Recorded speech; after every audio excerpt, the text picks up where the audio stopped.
Greetings, I'm VULKK. This guide will teach you how to prioritize your gearing process while leveling up a character in Star Wars: The Old Republic, including stat targets, mod recommendations, tacticals, and everything else you need.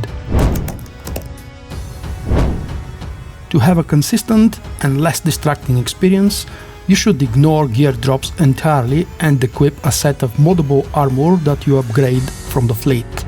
All of the gear you will need from level 10 to level 70 can be found in the outer alcoves of the supply section on the fleet. This vendor sells moddable armor shells. Buy a set of armor and weapons from that vendor that match your discipline. The rest of the NPCs in this area sell mods.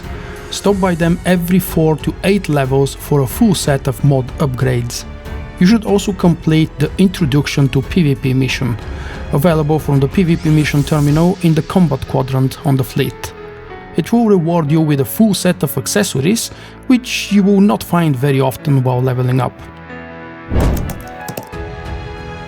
The stat targets and mods are generally the same for leveling as they are for endgame content.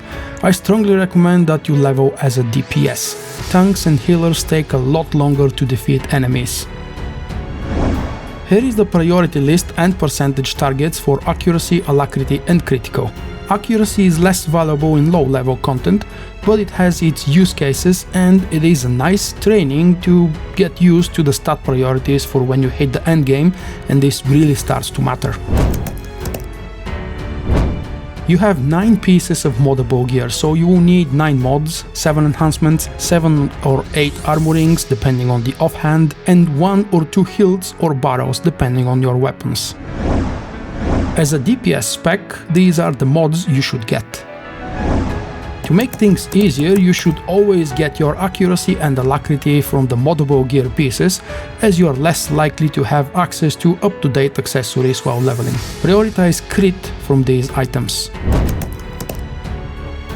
Once you hit level 75, you gain access to tactical items. They are effectively the same thing as ability tree talents. They don't even provide stats like other gear. You will find the tactical items vendor on the supplies alcove of the fleet. Tacticals are currently involved in the endgame gearing at level 80. When you're ready to jump into the most challenging content the game has to offer, we have a complete catalog to all tacticals with overview and recommendations for every single one. We also have an in-depth endgame gearing guide and a guide for hide and seek, so you can learn which mods to put on your gear and when. That's it. The written guide on VULKK.com offers more detailed explanations on each of the topics in this video. Check it out if you want to learn more. Thank you.